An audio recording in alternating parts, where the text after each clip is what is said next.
How does meditation immediately affect my body? It definitely calms it. When my heart is racing or I'm feeling anxious, meditation and the deep breathing that comes with it immediately slows me down. It makes everything feel more grounded, more peaceful, more spacious. And no matter what's happening in my life, I feel like I'm really at choice and how I choose to respond to it rather than reacting with sort of a knee-jerk reaction. My name is Rachel Meyer, and I currently live in Basel, Switzerland.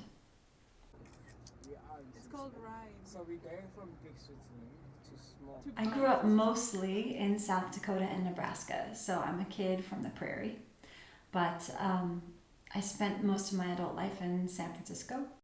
I think that will always feel like home. Big bezel to small bezel. I've been meditating since about 2003, so that's 17 years. Meditation has completely changed my life. It's changed my personality. If you ask my sisters and my brother, they would tell you I was very type A and driven and kind of high-strung and very serious. Mindfulness is the moment-to-moment awareness of what really is in this moment. It's dropping down into this particular breath, into this body, not into what might be later or what was yesterday or 10 years ago.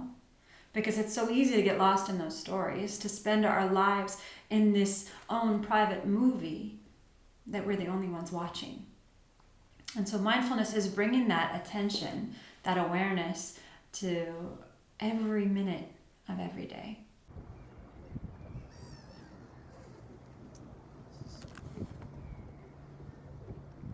And what I find is that when you're really dropping into the mindful practice and able to incorporate it in your life slows down.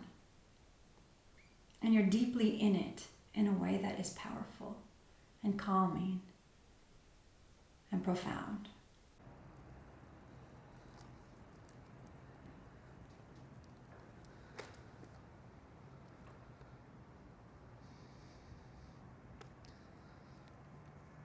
It's completely changed my personality. I'm much more quick to laugh. I'm much more easygoing. I'm much more relaxed. And I'm much more flexible. And you know, a lot of us have done yoga because maybe we have bodies that hurt or we want more flexible hamstrings. And I was always a dancer, but I started doing yoga very seriously about 17 years ago, the same time I started meditating. And what I have found is that the flexibility of mind that comes with that practice has been transformative. And it's really changed my ability to roll with life when things don't go the way I expect for them to.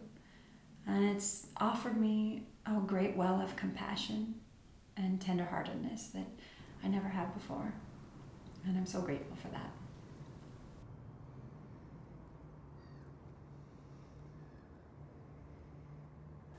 I came to yoga from a background in theology, in particular theologies of the body.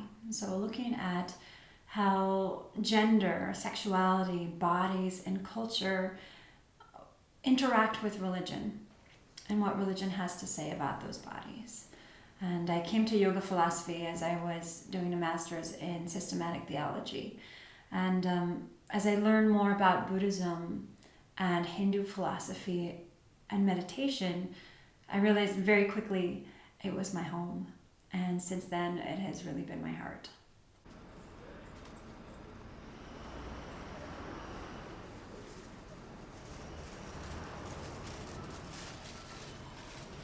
I love living in the city because it offers a lot of opportunities to take 3 minutes at the bus stop or meditate and do a loving kindness meditation while I'm on the tram headed downtown to work.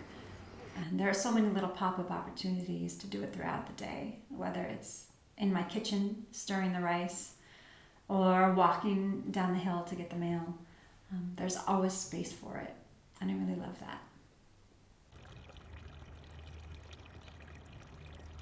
Where does meditation begin for me? It begins in the breath, absolutely.